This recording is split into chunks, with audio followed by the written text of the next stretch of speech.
Well, hello, conference. I tell you what, it's great to be here at the biggest and the noisiest and the most enthusiastic conference that this party has ever had.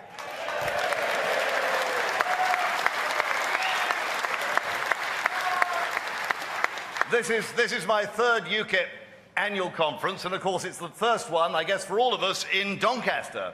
Now, I've got a great disappointment today, because I was rather hoping that we might see Ed Miliband in the audience.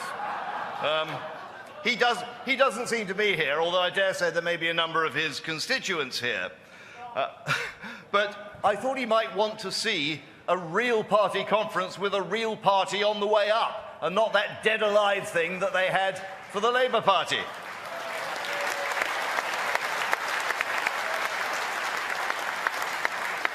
On the other hand, I guess Ed Miliband doesn't want to show his face anywhere after his near-death experience last week. But before I go any further, ladies and gentlemen, I want to thank all of you who helped in May with those Euro elections, and I guess that's everybody in the room. This was your victory, and it was an amazing victory, and on behalf of all my colleagues who've become MEPs, thank you so much for all that you did.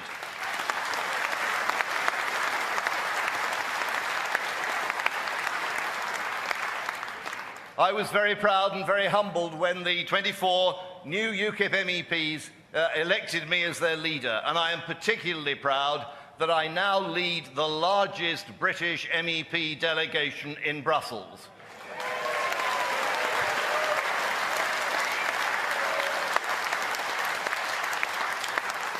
And in fact, the second largest of any delegation at all after the German Christian Democrats. We are bigger than the Tories, we are bigger than Labour, and guess what? We are 24 times bigger than the Lib Dems.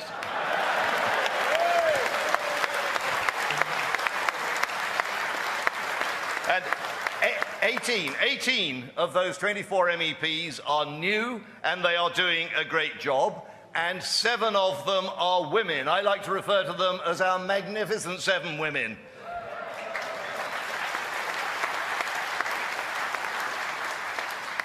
And after that storming performance by Jill Seymour there, you see what I mean. We're not just talking quantity here, although it's nice to have 24 UKIP MEPs. We're talking quality. I've never had the opportunity previously just to sit down and watch our new colleagues delivering policy speeches one after the other, but I've been able to do that at this conference, and I tell you what, I've been very, very impressed, and I hope you're impressed too.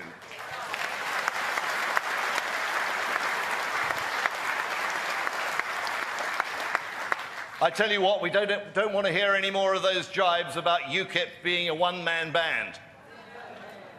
Now, let's come to the subject that I'm here to talk about, which is energy policy. And for the last 2 years, I've talked about my assessment of our energy policy and what's gone wrong and what we ought to be doing. So I thought this year you might well like a second opinion. Now, many of you will know about Business for Britain. It's the direct descendant of Business for Sterling, the think tank that did such a great job in the fight to keep the pound. And they have just recently come up with a report on EU energy policy. That report includes both good news and bad news.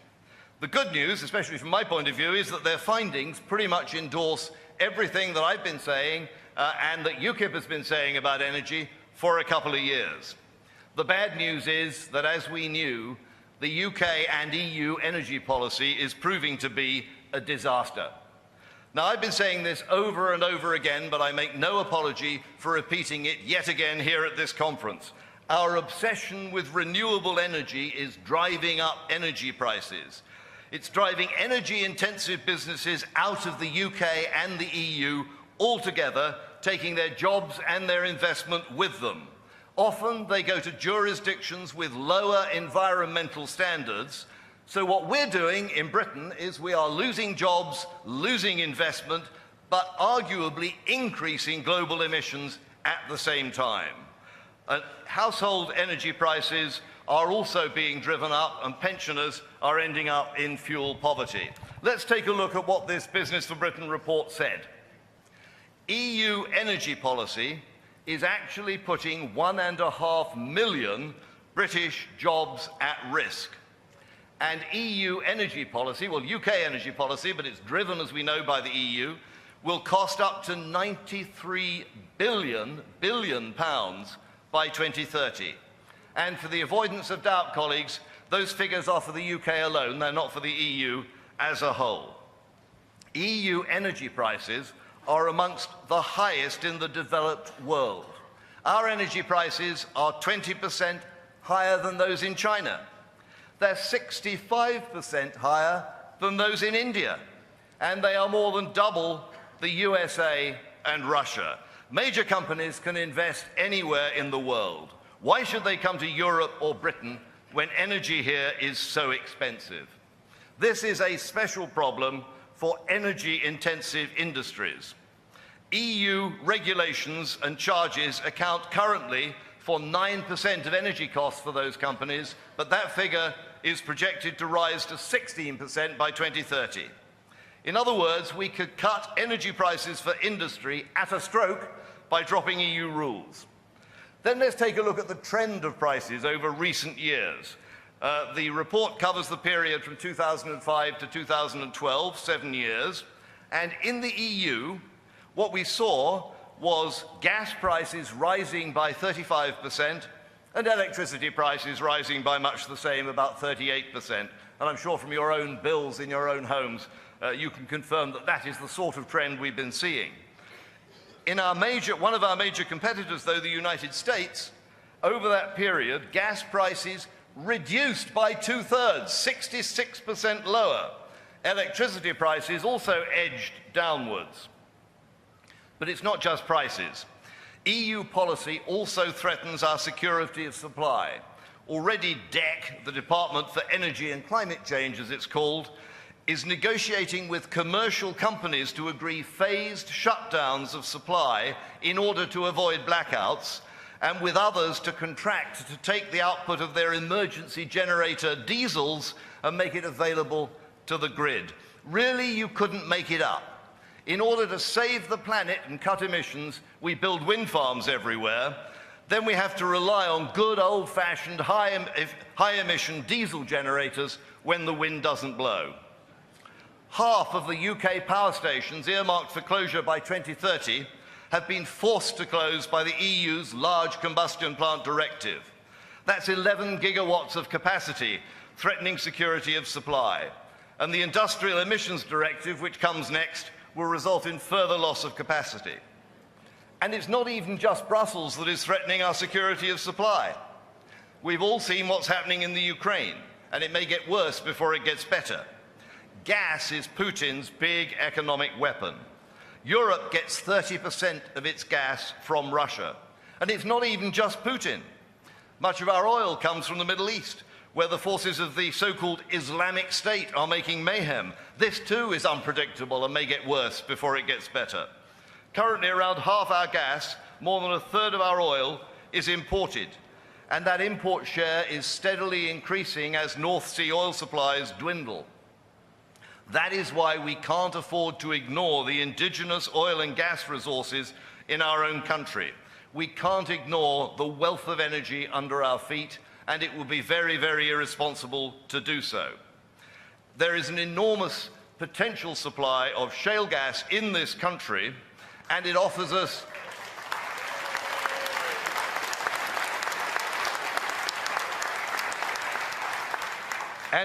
offers us huge benefits. Energy independence, or at least reduced dependence on imports, a massive balance of payments benefit, lower energy prices and/or increased treasury revenues, and above all, jobs and growth and prosperity. But what about all the bad stuff we hear? And we've all heard it. There has been, in fact, a massive black propaganda campaign, and it's conducted by green NGOs, so-called, which are funded, believe it or not, by us out of our taxes via the European Commission. Big Green, as I like to call it, hates industry, hates capitalism. Big Green campaigns against jobs and growth and prosperity. Oh, and by the way, Big Green tells lies.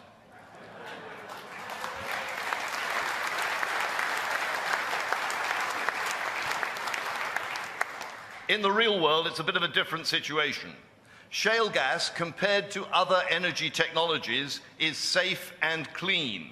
You may have heard stories about earth tremors. Yes, shale gas operations can cause earth tremors, but they are less than those caused by coal mining and by hydroelectric projects, both of which cause earth tremors. You may have heard worries about water consumption in the process. Well, in the United States, the shale gas industry uses less water than they use to water the greens on US golf courses. You may have heard about water pollution. Okay, but what they don't tell you is that, for example, in Pennsylvania, one of the biggest shale gas fields in America, 40% of water wells were experiencing natural methane seepage from the soil before any shale gas operations took place. Since then, there have been a handful of complaints, although there have been many thousands of wells drilled and fracked. Perhaps you worry about emissions on combustion. The fact is that gas burns much cleaner in terms of sulfur dioxide and nitrous oxide, and indeed, if you worry about it, carbon dioxide, much cleaner than coal, for example. And I want to mention coal particularly. We're here in South Yorkshire, and we've heard from this platform the great regret felt in many communities here for the loss of the coal industry. Here is a new energy extraction industry which is cheaper and safer, which does not involve thousands of men spending 30 years underground at risk of pneumoconiosis. This is a better alternative, and the former coal mining communities, in my view, should be embracing it with open hearts and minds.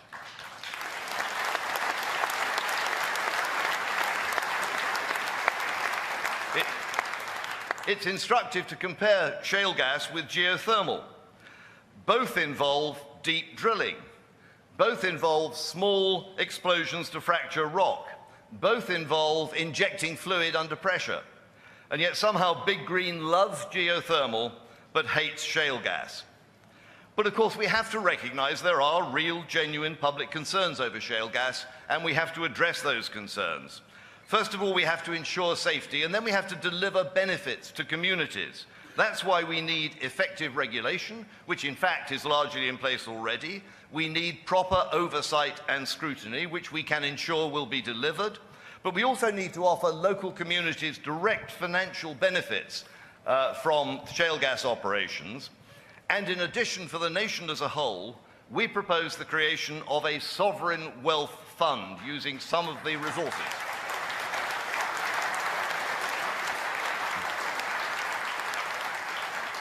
In Britain, we spent the proceeds of North Sea oil as we went along. In Norway, they created a sovereign wealth fund that will ensure the future economic performance of Norway is currently worth $884 billion. That's getting on for double Norway's GDP. It's an enormous asset. We want UKIP to create a similar fund based on shale gas, the shale gas industry, for the benefit of future generations in this country.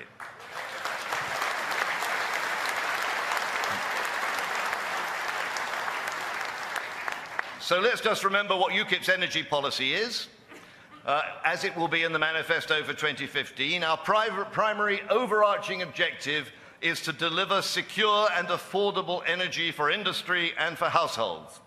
So what will we do? First of all, we will repeal the Climate Change Act of 2008.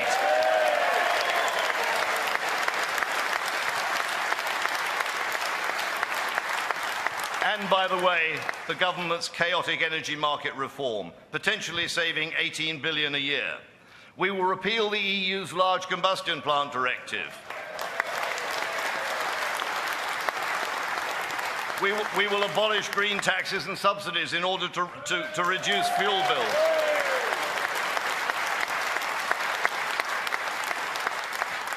And I know a lot of you are going to like this. We will have no new subsidies for wind and solar.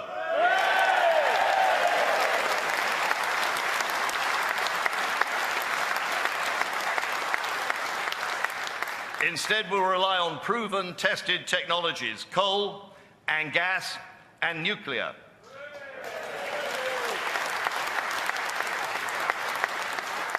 And on the subject of coal, can I tell you that we have a fringe meeting shortly after this session concludes in the Nijinsky suite. I urge all of you who are interested in the coal industry to go there. But we have not turned our backs on innovation. Of course, we have to think about renewables.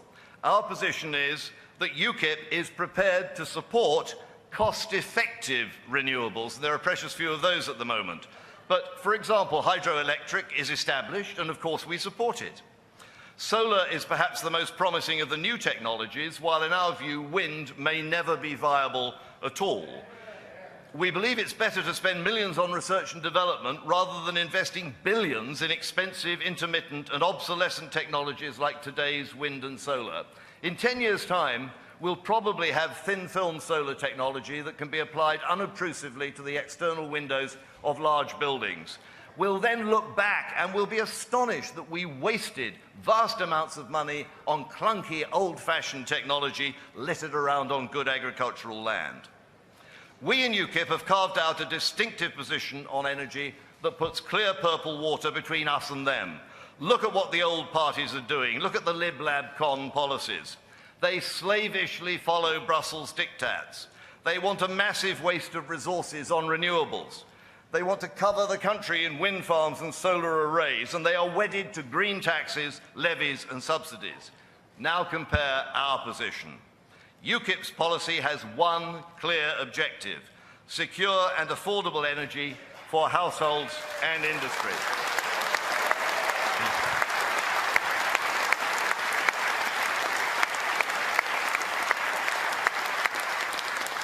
Conference, we are the only party that has a clear and workable policy to bring down energy prices. We are the only party that has a clear and workable policy to keep the lights on in this country. That is the energy policy we're going to take forward to 2015. Let's go out there and win.